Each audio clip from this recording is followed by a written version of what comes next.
আমার ওয়াইফ যে এ কিন্তু দুশ্চরিত্র বলতে এইতে প্রায় 20-30 বার কিছু টাকা হইলে এ এক জায়গা বাসা ভাড়া নিবে, নিয়ে ওই আমার প্রতিবন্ধী ছেলে এটাকে দেখায় ভিক্ষা করবে। প্রায় 6 মাস আগে মিয়ার বাজার, আমি বাঁশখালী মিয়ার বাজার থাকি, ওখান থেকে 18,000 টাকা নিয়ে চলে আসছে। আসি কোথায় কীভাবে থাকে তা জানি না, আমি বহুতবার খোঁজ নিয়েছি, ওদের দেখা পাই নাই। গত কালকে রাত্রে 11টা বাজে আমার ছেলেকে আমি ফেসবুকে আমার মেয়েকে ছেলেকে দেখি, আসছি বাঁশখালী থানায় SI মোমেন স্যারের আন্ডারে আমি খুঁজি, আমার ছেলে বাচ্চার খবর নিয়েছি। এখন উনি আমার বাচ্চা এগুলো নাকি টিউন সাহেবের আন্ডারে আছে। আসলে কিন্তু আমি কিন্তু ওদের খবর আজকে 6 মাস যাবত আমি পাই না।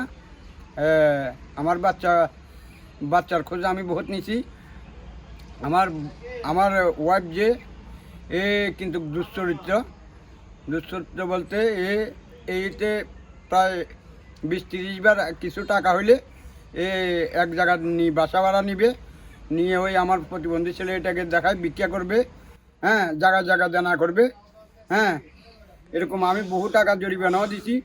লাস্ট এখানে এইবার আসছে 6 মাস আগে, তো যা হয়েছিল তার সব মাফ করে দিয়েছিলাম। এবার 6 মাসের ভিতরে আমি আমার বাচ্চা কাচ্চা পথে আনোয়ারা কোন জায়গায় পথে নাকি তারা পাই উদ্ধার করে রাখছে। যোগাযোগ করেছে আজকে আমাদের সাথে, এবং যেটা জানা গেল যে বাচ্চার মা মূলত বাবার সাথে অনেকদিন যোগাযোগ ছিল না, সেও বাচ্চাকে খুঁজছে। তার মা মূলত যেটা জানা যাচ্ছে যে প্রাথমিকভাবে ধারণা করা হচ্ছে যে সম্ভবত বাচ্চার মা বাচ্চা দুটোকে ফেলে গেছে। এখন যেহেতু জেলা প্রশাসক স্যারের তত্ত্বাবধানে আছে, আমরা স্যারের সাথে যোগাযোগ করে আমরা পরবর্তী কি পদক্ষেপ হবে সেটা আমরা ভেবে দেখবো।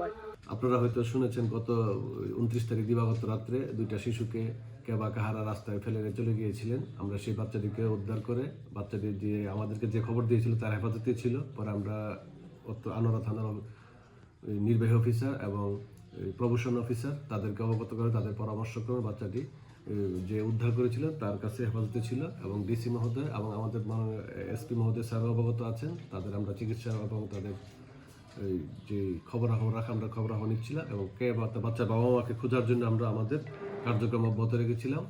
এবং বাচ্চাটিকে আমরা চিকিৎসার জন্য ডিসি মহোদয়ের অধীনে আছেন। ছোটো বাচ্চাটি একটু অসুস্থ, আর বর্তমানে বাচ্চার বাবাকে আমরা খুঁজে পেয়েছি। বাচ্চার বাবাকে আমরা আমাদের হেফাজতে আছেন। আমরা দ্রুত কর্তৃপক্ষের সাথে আলোচনা করবো, আইনানুগ ব্যবস্থা নিব।